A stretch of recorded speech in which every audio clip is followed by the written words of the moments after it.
काम जो करने के लिए हर कोई हिचकिचाता है, पर दरअसल वो वही काम कर रहा होता है, सेल्स।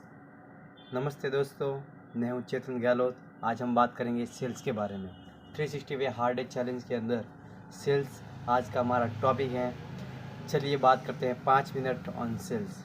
सेल्स क्या होता है? पहले सेल्स को सीखना से पहले हमें ये देखना पड़ेगा कि सेल्स आखिर है क्या।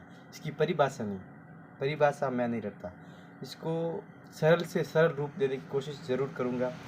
मेरे ख्याल से सेल्स क्या है?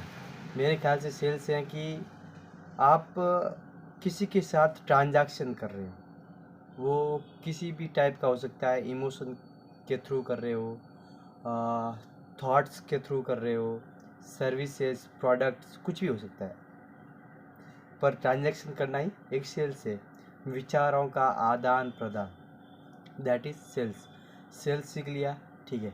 अब हम सीखते हैं कि सेल्स करने के बाद या फिर सेल्स करने के 3 स्टार्टिंग नियम होते हैं। पहला, इसकी पिच होती है, उसके बाद में प्रोडक्ट के बारे में बताया जाता है, उसके बाद में उसकी क्लोजिंग होती है।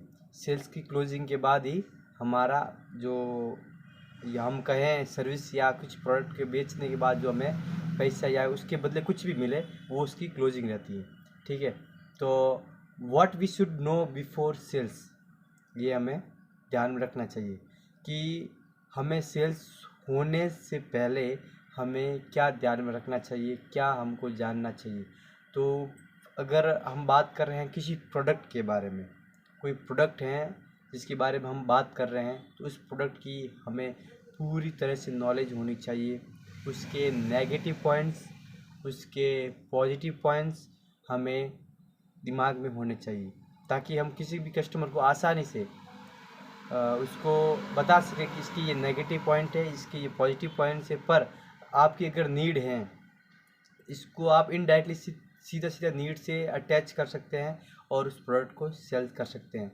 एग्जाम्पल के लिए मान लेते हैं आपके पास कोई हेल्थ का रिलेटेड प्रोडक्ट है, तो अगर हेल्थ से रिलेटेड प्रोडक्ट्स है तो उसकी डीप नॉलेज होनी चाहिए।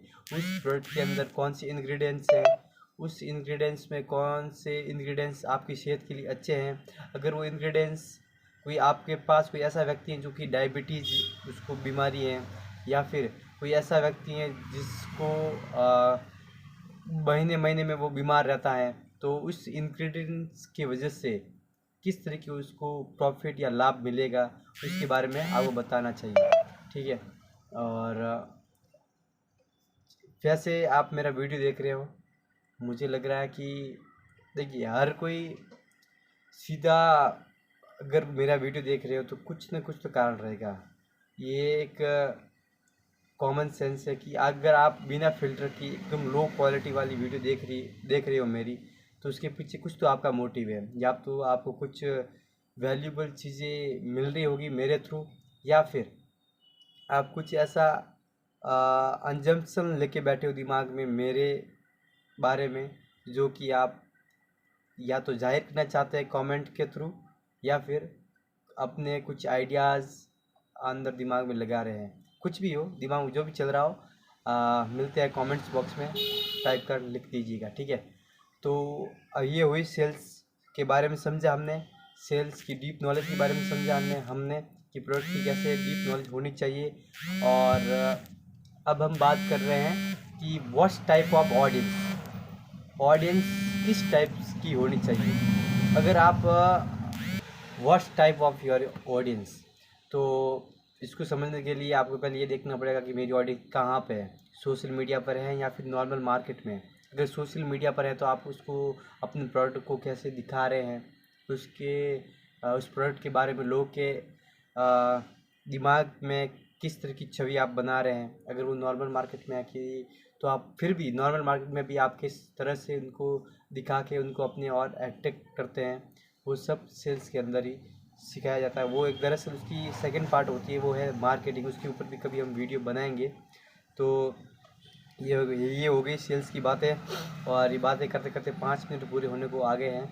तो इसके अंदर और भी कई सारे सेल्स के अंदर है, उसमें हम साइकोलॉजी का भी यूज़ करते हैं। साइकोलॉजी से हम कैसे सेल्स को क्लोज करें, वो भी कुछ टिप्स हैं और कुछ ऐसे साइंटिफिक ट्रुथ जो है जिसे हम बोल सकते हैं, वो भी कुछ ऐसे हैं कि ऐसा करने पर ऐसा रिजल्ट मिलता है।